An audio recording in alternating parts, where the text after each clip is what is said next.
Hi, everybody. Mike Vaccaro back here, joined by Mark Scaff, head coach of the baseball team. It's another edition of Diamond Hawk Talk right here on the Seahawk Digital Network. Coach talking about more wins, another sweep for this team, now 8 sweeps this season. This one in conference play this past weekend against Hofstra. Your team right now, your thoughts on them, how they're playing, and really playing some good baseball at this point of the season. We're playing well. On the weekends we've pitched it really well and given our offense a chance to get going. And position player wise, up and down the lineup from 1 to 9, we've had contributions all the way up and down virtually every day. And it's been fun to watch. It's been fun to watch guys make adjustments. They may have a tough at bat or two early in the ball game, but at some point during the game, you feel good about each one of those players making some adjustments and contributing. Certainly some eye-popping offensive numbers. We'll talk more about that in a moment. But pitching-wise, another weekend where your starters all get wins here, and it starts with Ryan Foster. How good has he been this season, and how much does he kind of set the tone pitching-wise for the rest of the starters? Yeah, his mentality sets the tone. Ryan goes out to compete every day. He works extremely hard throughout the course of the week to prepare for his start, and he commands his own with more than one pitch. It starts with fastball command, and he's been able to throw the baseball on both sides of the plate, up and down, and that opens it up for all his all-speed stuff. And then you have Saturday. Your Saturday starter has been your freshman, Alex Royalty, all year long. Potentially Rookie of the Year in this league. Why has he been so good? He's kind of followed in Ryan's footsteps. He's paid attention to how he prepares, and Alex has done a really good job of setting his own routine and trying to make some adjustments throughout the course of the year. I think his breaking ball and changeup have improved as the year's gone on. His fastball command has certainly improved, and his competitiveness is always there. He goes out and he wants to compete, he wants to win, and he wants to give our position players an opportunity to make plays. So, again, Foster, Royalty, Corey Gans getting the win on Sunday as well. Coach, a lot of offense in this lineup, a lot this weekend as well. Bottom of the lineup really produced. Robbie Thorburn, Kennard McDowell, Thorburn this week's Player of the Week in the league.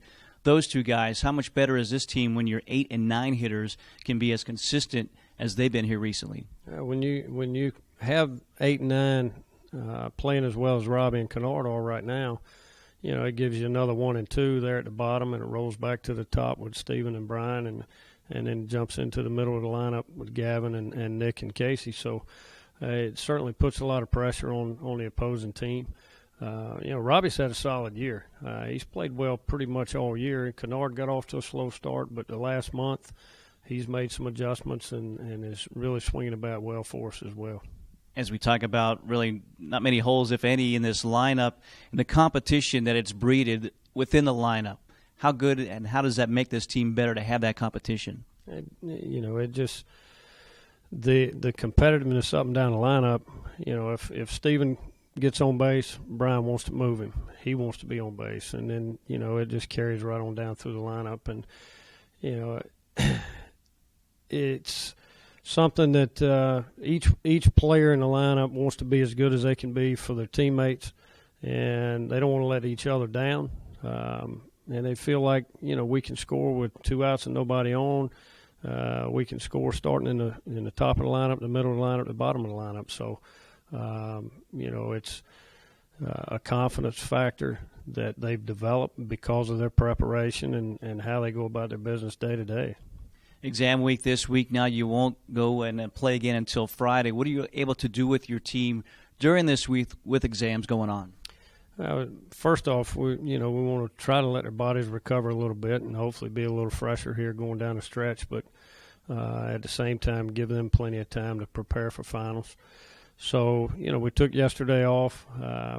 Today we had planned on trying to lift and may do a little bit on the field, but that's probably a wash. Hoping to practice tomorrow and Thursday short. Probably back in the weight room again on Thursday, and then prepare for Friday, Saturday, Sunday. It's Charleston this week. We've been talking a lot about them. You guys picked 1-2 preseason-wise. They've slipped here a little bit, but I'm sure for them this is a big series, as for you guys as well. Your thoughts on going up against Charleston and what you need to do this weekend against them? We know that they've had some struggles, but they haven't had too many struggles on the mound. They're going to pitch well from their starters through their bullpen. Offensively, I think they've struggled a little bit, but we're going to have to pitch well so that hopefully we can hold that offense down. But our approach at the plate doesn't need to change from where it's been throughout the course of the year. Depending on who's on the mound, our guys are going to have to continue to make adjustments like we have, and we're going to need to score some runs. Because they play well defensively and they pitch it. And, it's going to be extremely competitive. They're going to come in here, they'll be fired up, and they'll be excited about playing. And, they don't want to lose to us any more than we do to them. So it'll be a great weekend of baseball, and we're certainly looking forward to it. Yeah, it's the last home weekend here for UNCW. Friday at 6. Saturday's game moved to 4 o'clock because of graduation on campus. Sunday, senior day as well at 2 o'clock. So always a special day to have senior day, pink day on Saturday as well. A lot going on at the ballpark around these games as well. It should be a great weekend, and with the different events going on, and we'll recognize the seniors on Sunday. We try to do it typically one of the last home games, and especially on the weekend so families can be here. And so our senior day will be Sunday, and then the last home game the following week against North Carolina at home.